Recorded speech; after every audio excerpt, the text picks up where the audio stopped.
So, ito yung una kong kain for the day. 1:32 na. Nagluto ako ng mais. Tapos, may adobo ko dyan. Adobo. Tapos, syempre, may tabasco.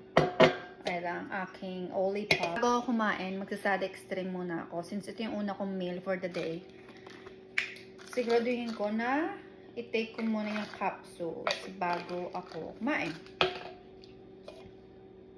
Tabasco, hindi yan mawawala.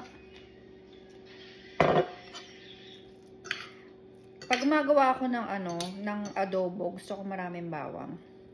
Sobrang hilig ko sa bawang. Naalala ko nung pumapasok pa ako, mga high school ako, paglabas ko galing school, bibili kagad ako ng mani. Tapos lagi kong sinasabi kay kuya, padagdag ng bawang. Lambot, sarap. Tapos dati, gusto ko din yung scramble.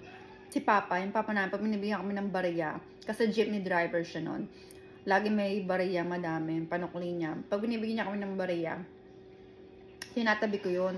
Tapos para pag kinabukasan pagpasok, hindi ako kakain. Pero paglabas, doon ako bibili ng mga scramble, ng fishball, yung mani.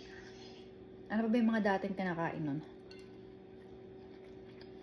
Dati, piso lang. Meron ka ng mani, kalahati. Nasa brown na papel. Ayos naman na to, parang walang laman.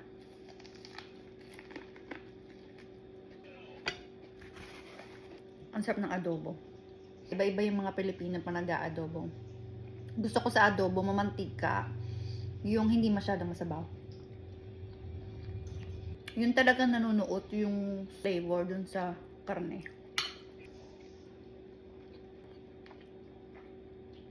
Kita nyo, nakakailang subo pa lang ako.